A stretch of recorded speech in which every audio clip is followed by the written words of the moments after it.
¿Podrá Ferran Torres quitarle el puesto de titular a Lewandowski? ¿Quién terminará siendo el acompañante de Pau Cubarsí? ¿Delantero centro o central para el verano de 2026? Todo esto y mucho más en un nuevo Pregunta Blaya. Empezamos. ¿Qué tal y bienvenidos a un nuevo vídeo? Hoy toca, como ya es costumbre, un Pregunta Blaya que hacía mucho que no lo teníamos en el canal, para abordar distintos temas ya una vez empezada la liga. Gracias, como siempre, por haber mandado vuestras preguntas, han sido muy interesantes y he escogido 10 de las muchas que me habéis enviado para contestar en este vídeo. Así que, como siempre, os animo a, primero, dejar vuestro me gusta aquí en el vídeo, muy importante para apoyar esta sección. No olvidéis suscribiros al canal si no estáis suscritos, comentadme evidentemente todo lo que os apetezca, que os voy a leer como siempre. Y recordad que la próxima semana tenemos directo exclusivo solo para miembros del canal, así que en el enlace de descripción podéis convertiros en miembros. Dicho esto, empezamos con un Pregunta Blaya en el que hay mucha variedad de preguntas. Me ha gustado bastante esta vez porque han quedado preguntas muy variopintas y abordando distintos temas, que algunos son repetitivos porque sé que os preocupan, así que los vamos también a abordar aquí en el canal. La primera pregunta es sobre Ferran Torres, el delantero valenciano, y me pregunta si le podría quitar el puesto de titular a Robert Lewandowski. Es una muy buena pregunta, porque creo que es uno de los grandes temas del Barça en la actualidad, a verano de 2025. Yo creo que si esa pregunta nos la hacemos en verano de 2024, la respuesta es no. ¿Por qué? Porque el momento de forma de Ferran no era bueno. Había tenido una temporada donde había jugado poco, donde no había terminado siendo importante y se rumoreaba una posible salida. De hecho, estaba en la cuerda floja tras la última temporada de Xavi. Pero el año pasado hizo un curso espectacular, cifras brutales, uno de los jugadores que más goles produjo en Liga en todo el curso, a pesar de no haber contado con muchos minutos, y encara este 2025-26 con una perspectiva totalmente distinta. Y además, aprovechando la lesión de Lewandowski en la primera jornada, marcó un gol, jugó un buen partido, y yo os tengo que decir que yo sí creo que puede quitarle la posición de titular. Es decir, pienso que este curso es muy importante para el Barça porque tiene que empezar a tomar decisiones y a perfilar el futuro sin Lewandowski. El año que viene, el delantero polaco, a no ser que haya una renovación que yo no espero, no va a estar. Y por lo tanto, creo que es un buen momento para empezar a anticipar un futuro sin Robert Lewandowski, lo que implica probar a Ferran Torres, probar a Rashford e ir viendo cómo respira el equipo sin Lewandowski en el 11 titular. Creo que además, en una temporada tan exigente a nivel de partidos, con tantas expectativas a nivel de títulos y de buen juego, el poder dosificar mejor a Lewandowski, no obligarle a jugar tantos minutos, podría ser una muy buena decisión, y guardar al delantero para momentos determinados, para partidos concretos en los que yo creo que pueda rendir mucho mejor. Y creo que Ferran está preparado. Me parece que es un delantero que mezcla muy bien con Lamine Yamal, porque le entiende a nivel de cómo atacar el espacio. Creo que su relación con Pedri dentro y fuera del campo es un gran plus. Al final, llevarte bien con el mejor centrocampista del mundo, pues me parece que es una muy buena decisión. Y creo que es un jugador que encaja muy bien en general con este Barça, porque ofrece verticalidad, ofrece también juego de espaldas y capacidad para cargar el área. Creo que todo va a depender de las cifras. Si Ferran puede mantener las cifras de la pasada temporada, relación minutos, goles producidos, la respuesta es sí. Si eso no es así y empieza a ser más irregular, la respuesta va a ser no. Yo soy optimista y pienso que sí puede hacerlo. Me preguntan ahora quién creo que va a ser el acompañante de Pau Cubarsí, Araujo, Christensen o el propio Eric García. Es una muy buena pregunta porque estamos ante otro de los grandes debates del Barça actualmente. Yo creo que es lo más interesante, que en cada tramo del curso van apareciendo debates, van apareciendo muchos comentarios, van apareciendo distintos temas que merecen ser analizados. A día de hoy, la apuesta del club, la apuesta de Hansi Flick es clara y es lógica, es Ronald Araujo, como dije el otro día en la charla con Alex Delmas. Pienso que tiene todo el sentido del mundo porque hablamos de uno de los capitanes, hablamos de un jugador que acaba de renovar y hablamos de un futbolista de 26 años, por lo que en teoría sus mejores años están por llegar. Pero sigo pensando que es una posición abierta a mucho cambio. De hecho, creo que Araujo va a contar con unos meses de prueba, unos meses de confianza, y va a depender de él. Si Araujo responde bien, si se adapta, si ofrece un buen rendimiento, va a ser para mí el central titular de este Barça 25-26. Que la respuesta es negativa, que vemos a un Araujo dubitativo, un Araujo que no termina de adaptarse, que no ofrece su mejor rendimiento. Ahí es donde yo creo que va a entrar Christensen si está sano, con ese asterisco enorme en el caso de Andreas, porque sabemos que el gran hándicap del central danés siempre es su físico, siempre es estar o no disponible. Yo creo que Eric es un jugador que va a tener minutos seguro de central, pero lo veo más como un elemento de rotación, incluso pudiendo entrar por Pau Cubarsí para darle descanso, para mantener ese perfil de central con gran salida de balón, pulcro, pero no veo tanto que sea la pareja titular de Cubarsí. Por lo menos es mi sensación a agosto de 2025. Me pregunta Diego sobre Mastantuono. Ya sabéis que siempre me gusta ampliar un poco el horizonte de preguntas para incluir otros equipos, incluir otros jugadores, y Mastantuono me parece que es un tema de análisis interesante. Yo pienso que el nombre de Mastantuono, y lo comenté en Twitter y la gente se me echó encima. Yo dije que a mí me había impresionado más Arda Güler en Turquía que Mastantuono en Argentina. En vez de leerse como un halago a Güler, que me parecía muy bueno, se leyó como una crítica a Mastantuono, cuando realmente no era así. Lo que quería decir con ese tuit es que yo creo que Mastantuono evidentemente tiene mucha calidad, es un jugador al que yo todavía tengo ganas de ver cómo se va definiendo, porque no me parece ni un extremo, tampoco me parece un mediapunta, o me parece que para ser mediapunta le faltan ciertas cosas, y tampoco me parece un interior. Creo que es un jugador que está a caballo entre estas tres posiciones, pero es mucho más atacante que centrocampista, y que tiene sobre todo una gran zurda para el golpeo, para el centro, para el disparo, y tiene mucha personalidad. Es un futbolista que se le ve maduro en sus declaraciones, que se le ve personalidad en el campo, pero que, sobre todo, donde me deja más dudas es en el control. Es un jugador que no es capaz de, diríamos, llevar a cabo una conducción larga, sorteando distintos rivales, que todavía se le escapan ciertos controles y necesita cierto margen de tiempo y de espacio para poder maniobrar. Muchas veces eso me deja dudas. Por lo tanto, ese traslado al fútbol europeo es donde quizás puede tener un pelín más de dudas con el nivel de Mastantuono, que evidentemente es muy bueno, pero el Madrid ha hecho una gran inversión en él, y vamos a ver qué termina sucediendo, porque para mí va a depender mucho de si se queda o no Rodrigo Goe. Si se queda Rodrigo, el Madrid lo tendrá que utilizar. Me parecería absurdo que el Madrid no utilizase a Rodrigo con la calidad que tiene en la delantera, y eso le restaría también una posible opción de aparecer al bueno de Mastantuono, que, repito, me parece un muy buen jugador, pero no le vi tan especial como Arda Güler en su momento. Me preguntan si cambiaría al Pedri actual de 22 años por el Iniesta de 22 años, y que no se atreve a hacerlo con Xavi, pero ya os digo yo la respuesta: no. Pedri actualmente me parece mejor jugador de lo que fueron en su momento a los 22 años, tanto Iniesta como Xavi. Evidentemente esto no significa absolutamente nada, porque hay los dos debates. Con Modric siempre sucede que se pone la típica foto de Modric con una Champions a sus 37 años y la de Andrés Iniesta con 37 en Qatar, y se dice, ¿dónde estaba Iniesta en esa edad?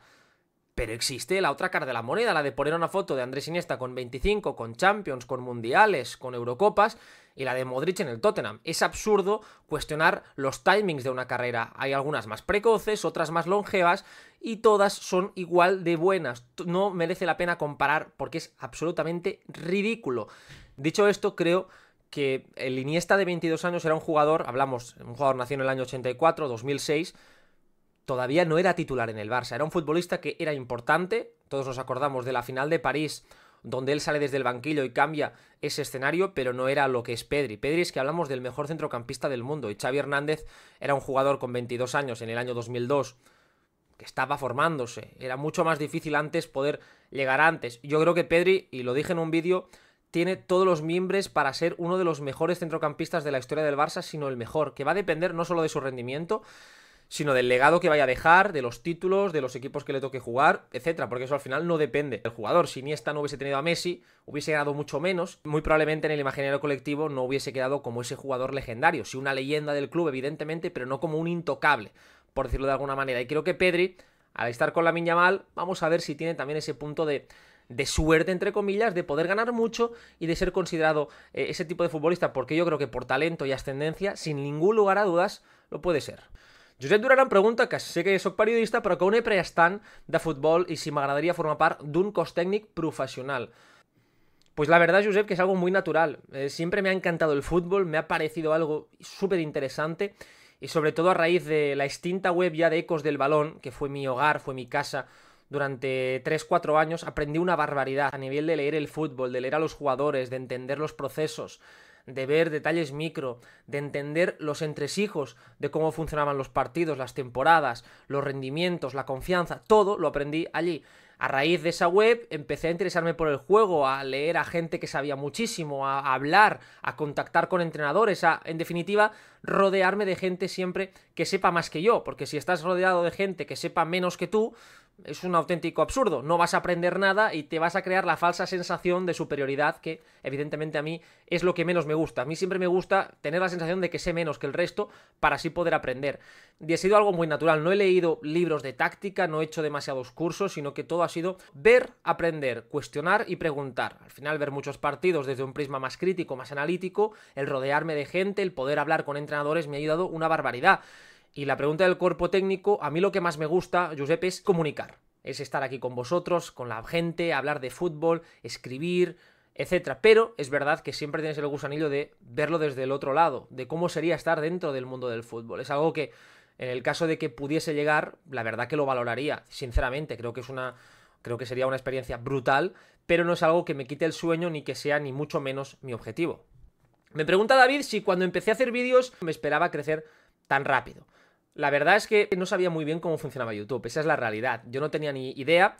Tengo que agradecer una barbaridad a las dos personas que trabajan conmigo día a día en el canal, que son el bueno de Dani Beltrán, que es quien me ayuda a gestionar el canal, quien me ayuda con los temas, quien me ayuda a tener puntos de vista a largo plazo, y al bueno de Sergio Villalba, que es quien me hace las miniaturas, que es un auténtico crack. Pues son dos personas que me han dado mucha capacidad para pensar en el largo plazo. Yo la verdad que no tenía ni idea de cómo funcionaba, de cómo me podía ir, ni de cómo se recibiría mi contenido, porque yo sabía que al final lo que en YouTube funciona, tú ves los canales del Barça, la mayoría de los más importantes, y muchos de los vídeos más vistos son reaccionando a lloros, reaccionando a resultados, opiniones, y mi canal es todo lo contrario, no hay espacio para eso, que no digo ni que esté ni mejor ni peor, cada uno hace lo que quiere, pero sabía que era un contenido diferente y que no sabía cómo iba a responder el público. La verdad que estoy muy contento. El siguiente paso es evidentemente crecer más y poder llegar a vivir de YouTube, que sea una base lo suficientemente sólida como para vivir de ello, y a partir de ahí incluso poder hacer más contenido, poder acercarme más a vosotros,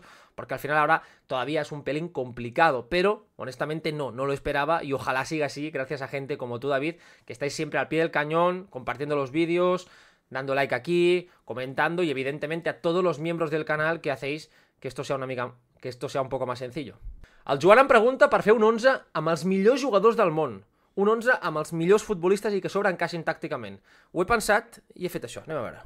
He hecho el mejor 11 de la actualidad según mi criterio y tratando de encajar las piezas y me ha salido David Raya en la portería, una defensa con Nuno Méndez, con Bastoni, con el bueno de Saliba y con Achraf Hakimi, Pedri Vitinha, más Florian Wirtz, Mbappé, Julián, Lamine Yamal. No sé qué pensáis de este 11. Yo la verdad que le veo un 11 impresionante, me encanta. Evidentemente podrían entrar otros nombres, podrían salir otros. Muchos me diréis, no, está Rafinha. Madre mía, Albert, el mejor jugador de la pasada temporada para algunos. Evidentemente no está Rafinha, pero es que yo hago el 11 pensando en los mejores jugadores. Yo creo que Mbappé es un jugador superior a Rafinha, y me imagino una delantera con Mbappé cayendo en esa zona, Julián de 9 con la habilidad para intercambiar con Kylian Mbappé, y un Lamine Yamal siendo el epicentro, con Wirtz por detrás, más Pedri, Vitinha. La verdad que permitidme dudar de mejorar esto, Permitidme que pueda dudar de que este se pueda mejorar. Luego laterales, los del PSG me parecen los mejores, tanto Achraf como Nuno Méndez, jugadores súper polivalentes, una capacidad tremenda para cerrar en línea de 3, para abrirse como extremos. Nuno Méndez te vale para todo, y Bastoni a mí me encanta, me parece un central impresionante. Y luego Saliba, ahí he dudado, pero creo que Saliba es un jugador espectacular y además muy consistente para defender a 50 metros de tu portería. Y luego David Raya, que es verdad que ahí es donde la portería tenía más dudas, porque iba a meter a Courtois, si os tengo que ser honestos. El último año de Courtois no me ha parecido tan bueno, es decir, ha sido muy bueno porque Courtois es muy bueno y un año bueno suyo es muy bueno para otros. Pero en este 11 he dicho, bueno, pues voy con David Raya, que me ha parecido que ha hecho una Champions impresionante, que está creciendo mucho y que además juego de pies, dominio del área, lo tiene todo muy atado. Así que bueno, no sé qué os parece este 11, me parece un 11 bastante molón, que creo que además es bastante compatible y que encaja mucho con la pregunta que me ha hecho el bueno de Joan. Muchos me hacéis esta pregunta, ya no solo en YouTube, sino también en Twitter, de si veo una posible reconversión de Marc Barnal como central zurdo. Mi respuesta es tajantes no. No entiendo el porqué de esta pregunta, honestamente. Me recuerda cuando muchos me preguntabais hace ya no mucho que por qué Cubarsí no era el mediocentro del Barça. Yo creo que se coge el hecho de que un jugador tenga una habilidad, en este caso Marc Barnal tiene una gran salida de balón, como es alto y es zurdo y el Barça le falta un central zurdo, pues vamos a meterlo como ese central zurdo. Pero no podemos olvidar que hay algo que es muy interesante. Marc Barnal ha jugado más tiempo de interior casi media punta que de medio centro. De hecho, como medio centro él tiene una temporada en el filial del Fútbol Club Barcelona, unos cuantos partidos en el cadete del Barça jugando de medio centro y 3 partidos con el primer equipo. Ese es el bagaje de Marc Barnal como medio centro desde que es jugador de fútbol. Y hablamos de un chaval que juega desde los 5 o 6 años. Normalmente él siempre era un jugador con llegada, un interior que jugaba muy arriba, que tenía mucho gol en 3/4 de campo. Lo que sucede es que creció mucho y por lo tanto tuvo que adaptarse a un nuevo cuerpo y que por una baja, por una lesión, en un torneo determinado en cadete, el entrenador Paul Planas dijo: no tengo medio centro, voy a meter a Marc Barnal, que nunca había jugado ahí, en esa posición. Nunca había jugado. Y de repente fue elegido el mejor jugador del torneo. Y ya no lo movieron de ahí. Una temporada en el filial y después en el primer equipo. Me parecería un error tremendo mover a Barnal de una posición en la que en tan poco tiempo ha dado un rendimiento tan alto. Además que para mí tiene todas las virtudes para ser ese jugador. Es un futbolista con una gran visión, gran control orientado, tiene llegada, tiene mucha llegada Marc Barnal. Lo vais a ver. Tiene mucho gol. Golpeo de fuera del área. Es una de sus mayores virtudes, a pesar de que no lo haga tanto porque juega en una posición más retrasada. Y no me parece un futbolista ni rápido ni explosivo para ser central. Tampoco domina el oficio de ser central. Ser central es muy difícil. Tienes que tener en cuenta muchos detalles que si no has jugado nunca se te van a pasar por alto. Por lo tanto, no lo veo. Creo que el Barça tiene que aprovechar precisamente las virtudes de un jugador que pinta muy bueno para aquello que se le da también, que es ser un centrocampista. Y yo pienso que esto debería ser el ABC siempre en el fútbol. No de tratar de buscar a un jugador que lo hace bien en un sitio, otra posición, como en el caso de Cubarsí, sino de pensar cómo puede mejorar ese futbolista en la posición en la que más brilla. José me pregunta a quién firmaría si solo pudiese elegir una posición y qué jugadores ficharía, además de que pase en la posición de delantero. Bastantes temas en esta pregunta que meto porque como eres miembro, hay privilegios de los miembros de siempre. Preguntas más largas de salir en los vídeos. Tengo que decir que es una pregunta muy difícil de responder a agosto de 2025. Yo hace 2-3 meses te hubiese dicho que un delantero centro, pero es que hablamos de que Benjamín Sesko se ha movido, hablamos de que evidentemente Hugo Ekitike se ha movido, Víctor Gyökeres, que me encajaba menos, también se ha movido, Alexander Isak se ha puesto en rebeldía porque quería irse al Liverpool y vamos a ver cómo termina el mercado para Isak. Yo creo que se va a quedar en el Newcastle, pero tiene pinta que el próximo verano sale, no sé si tiene ya un preacuerdo con el Liverpool. Y está Julián Álvarez, que es el gran nombre. A mí me parece que Julián es el nombre que el Barça tiene que ir a fichar. Yo siempre digo lo mismo. Un central puede ser un central de 30, 40 millones y que tú veas una apuesta y te termine dando un rendimiento muy alto. Esto me parece que es mucho menos difícil que firmar a un delantero por 30, 40 millones y que termine siendo uno de los mejores del mundo. Porque un delantero en el Barça se le va a medir, se quiera o no se quiera, por los goles. Y un jugador por el que tú estás pagando un precio alto, pero no excesivamente alto, y que por lo tanto confías en que vaya a mejorar, lo implica que hay un proceso, un camino a recorrer. Si ese jugador durante ese proceso no marca, la gente lo va a aniquilar. Como la gente lo va a aniquilar, ese jugador se va a quedar sin confianza y no va a poder llegar a ser aquello que prometía. Son muy pocos los casos de jugadores que tú puedas firmar por poco dinero, un dinero, diríamos, coherente, y que tenga un rendimiento ya alto. Por eso pienso que el Barça o tiene muy claro y tiene el dinero y sabe seguro que puede ir a por un gran jugador, o yo iría antes a por un central. Porque tú puedes reforzar esa posición de central zurdo con 50, 60 millones de euros y tú no sacas a un delantero centro titular top por menos de 90, 100. Imposible. O sea, Julián te sale por 90, por 100, Isak todavía más caro. Así que veremos qué es lo que sucede, porque yo creo que va a depender mucho, repito, de esta temporada. Porque imaginaos que Ferran Torres hace una temporada muy buena, y eso ya respondo a tu última pregunta, una temporada muy buena y marca 25-30 goles. Ostras, a lo mejor eso disipa un poco el debate y la dirección deportiva dice, vamos a firmar a un central porque con Ferran y compramos a Rashford, tenemos aquí 2 jugadores que nos van a dar 2-3 años. O por lo menos nos permiten seguir buscando de cara a otro verano. Y gastamos 60-70 millones en un central top.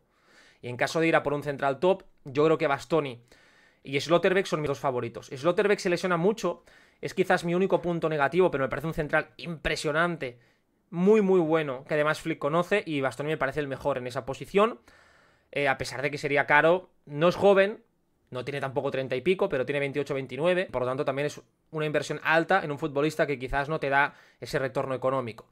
Pero son mis dos nombres. Y repito, en tu última pregunta, si Ferran hace una buena temporada, ojo con el 9, porque yo veo difícil que el Barça pueda ir, a no ser que pueda ir a por un jugador. Pero tengo claro que si tengo que elegir, me quedo con Julián Álvarez siempre.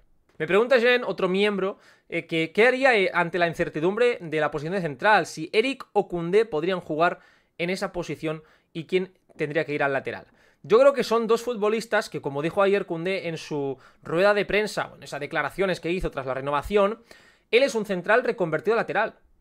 Punto y pelota, no es lateral. Evidentemente está jugando de lateral, pero él se sigue percibiendo como central. Y eso yo creo que dice mucho. Dice mucho cuando un jugador todavía, cuando habla de sí mismo, lo hace en clave una posición en concreto. No dice soy defensa o no dice soy lateral, dice soy central reconvertido a lateral. Y en Eric García yo creo que eso lo tiene que sentir al 1000%, porque él toda su vida, toda ha sido central. Lo que pasa que ahora pues ha encontrado un espacio en el que poder jugar. En caso de meterlo como central, a mí me gusta más ver a Eric ahí como un elemento de rotación, porque creo que Koundé como lateral lo hace muy bien. Tiene un techo, un suelo competitivo muy alto, se entiende muy bien con Lamine Yamal y además también te permite tener un plus físico en ese perfil de diestro en banda. Que eso para mí es muy importante para el tipo de juego del Barça, que exige una barbaridad a sus laterales, una auténtica burrada lo que les exige, sobre todo defensivamente, a la hora del fuera de juego, de tener que recorrer grandes distancias. Creo que por lo tanto veo los dos muy preparados para ser centrales, pero me gustaría más ver a Eric como ese comodín que va cambiando de posición y mantener a Koundé como el lateral titular. La última pregunta es cómo estoy viendo la adaptación de Marcus Rashford, si creo que va a necesitar 3 o 4 partidos seguidos para ver su mejor versión. Yo creo que es todo parte de un proceso lógico. Ya no solo hablamos de un futbolista que cambia totalmente de escenario, sino que cambia de cultura. Él mismo lo reconoció en la entrevista que hizo con Gary Lineker y con Micah Richards. Dijo que los entrenamientos del Barça eran mucho más intensos, pero no intensos en términos de correr mucho, sino de precisión, de concentración, de cómo tienes que estar para sostener ese nivel rítmico en las posesiones y a la hora de jugar en espacios muy reducidos. Por lo tanto, eso requiere ya una adaptación inicial a una forma de entrenar en la que Rashford nunca había estado. Y no podemos pretender que un jugador que habla un lenguaje distinto futbolísticamente hablando se entere ya al primer día de lo que va la película. Creo además que es un futbolista que también por edad llega a un vestuario muy joven. Es verdad que ahí tienes a Koundé, tienes sobre todo a Frenkie de Jong. Yo creo que esos dos jugadores son los que más se puede llevar porque son de su edad y porque hablan un inglés muy bueno. Y ahí yo creo que también tiene un punto de apoyo, pero no podemos obviar que si tú llegas con 27, 28 años a un vestuario de críos que todos hablan o catalán o castellano, te vaya a costar, porque ni los temas de conversación van a ser los mismos, ni tampoco la lengua para poder comunicarte. Entonces yo creo que hay un proceso lógico de adaptación del jugador en ese nuevo ecosistema, pero yo estoy convencido de que va a rendir, porque él mismo se reconocía como un experto en el juego sin balón. Creo que Rashford es muy polivalente, creo que él entiende muy bien quién es la estrella en este equipo, cuál es su rol, qué puede hacer para encajar, y a partir de ahí, a poco que pille confianza y que vaya entendiendo a sus compañeros, creo que va a marcar diferencias. Esa es mi percepción y estoy convencido de que lo va a tener. La temporada es muy larga, hay muchos partidos y yo creo que Rashford va a hacer una muy buena temporada. Luego quizás me como mis palabras, lo veremos, pero esa es mi sensación agosto de 2025. Como siempre, muchísimas gracias por haber dejado vuestras preguntas, por haber participado en este vídeo, por verlo, por compartirlo, por dejar aquí abajo vuestros comentarios y vuestro me gusta, muy importante. Nos vemos mañana con el comentario de este Levante Barça. Vamos a ver qué nos deja el partido y ya el lunes, como siempre, la lupa del encuentro.